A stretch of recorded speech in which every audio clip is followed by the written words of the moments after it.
first thing I want to do is stand on the axis of the circle. The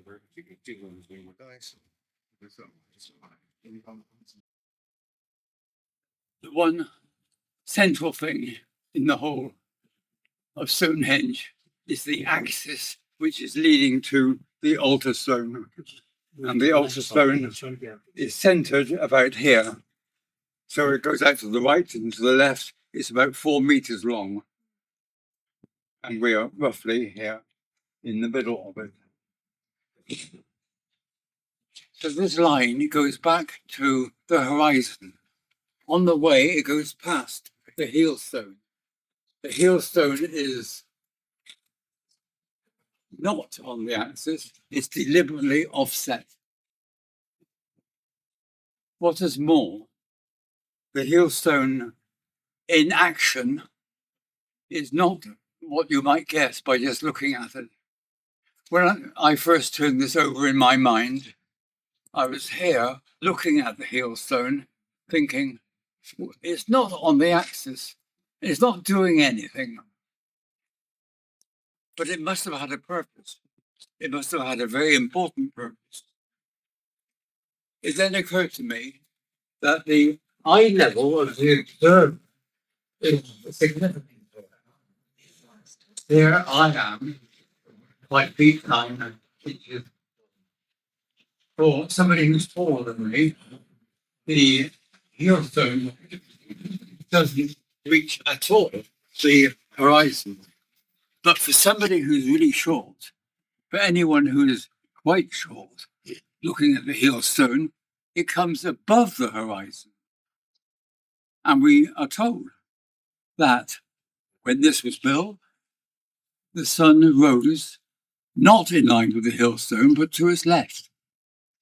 So if you're low down looking through, you see the heel stone, you see the sun on it to the left as we look at it now, and the sun goes behind the heel stone. Its shadow must be coming through. Now, if you're obviously being here at this lower level, the heel stone is casting a shadow right through the central archway, and it reaches the altar stone. When the altar stone was placed here, it was standing about as high as this level here.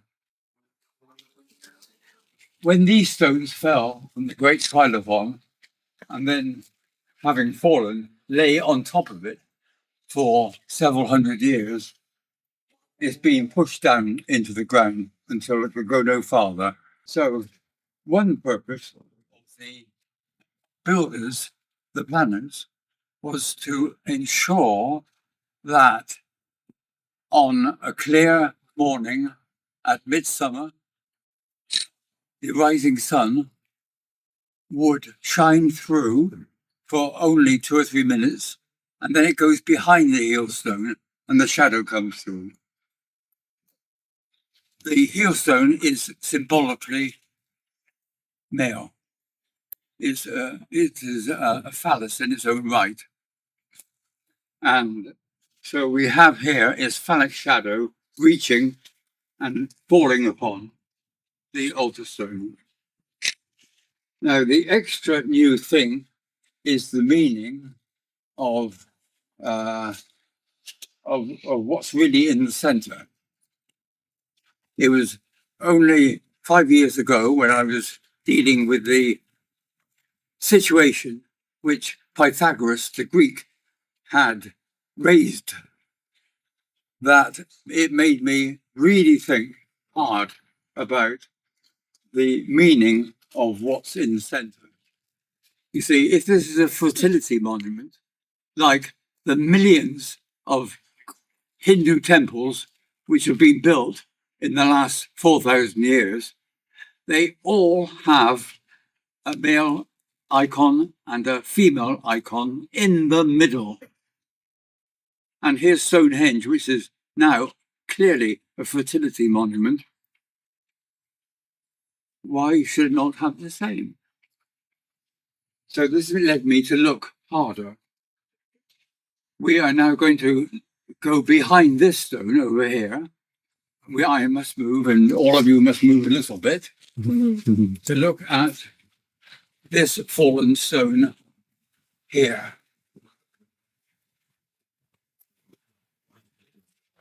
When this stone was standing, it was standing in the centre, dead middle behind the altar stone. Imagine it upright. And it was taller than this one. This blue stone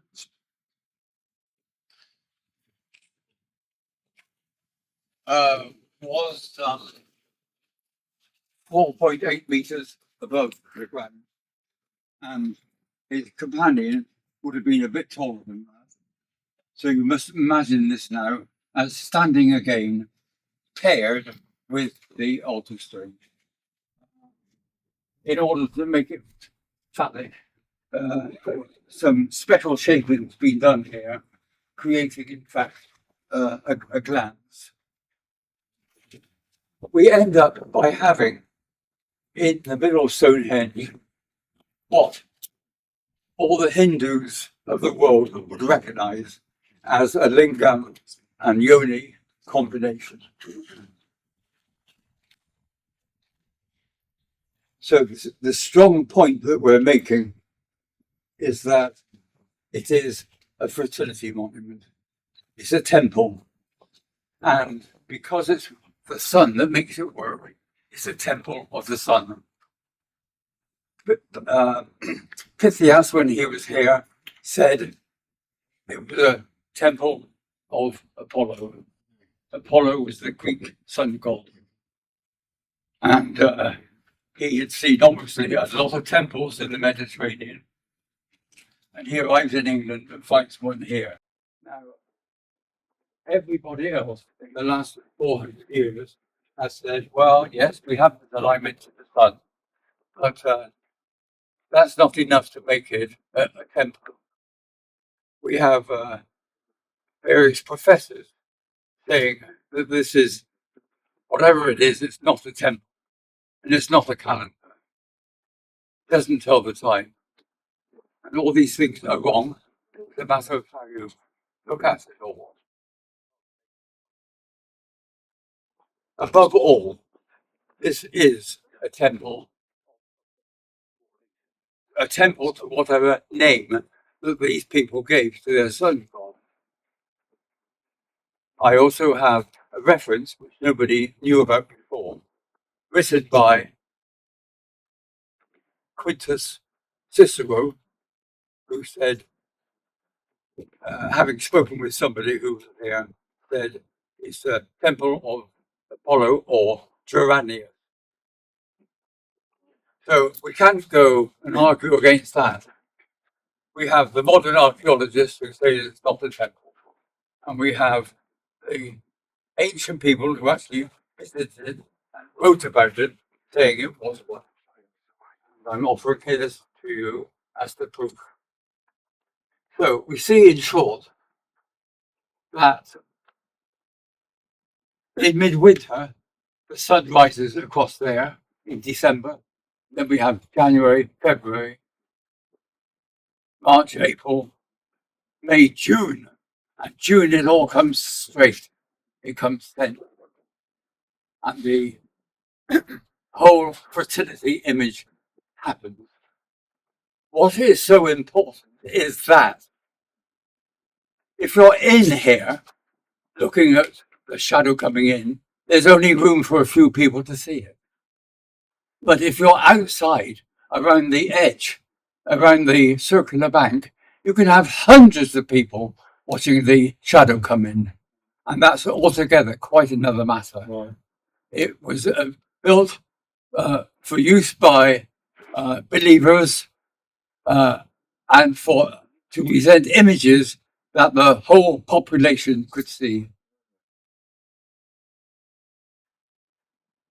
So, in short, then, we have at the centre, on the axis, in line with the Great Phallic one, this fine stone.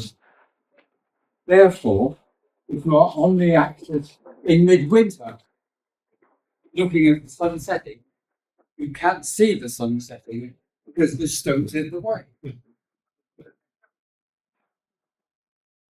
Instead, it is backlit, and that would be probably a fine image in itself.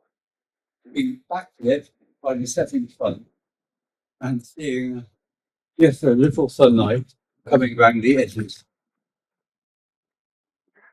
So that is my contribution to the mystery of Stonehenge.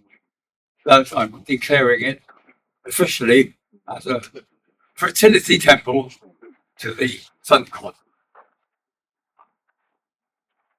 Thank you. Thank you.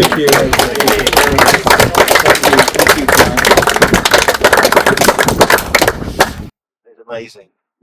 No, I mean, it's just the shadow effect on the solstice is so remarkable. Yes, The way the heel it stone. happens every year. Yeah. Most people don't watch it. Louis here is one who's seen it, by the way. Come in. Or look in all the official books, and you'll be told about the marvel of seeing the sun set at midwinter. You can't see it, but you see something better, in my opinion. A backlit phallus. I mean, for the people who believed in all this, it must have been very important, amazing, and we can appreciate all of this so well.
Understood a calendar by counting days. Day one, if you define day one as being the winter solstice, and that's what we call December the 21st.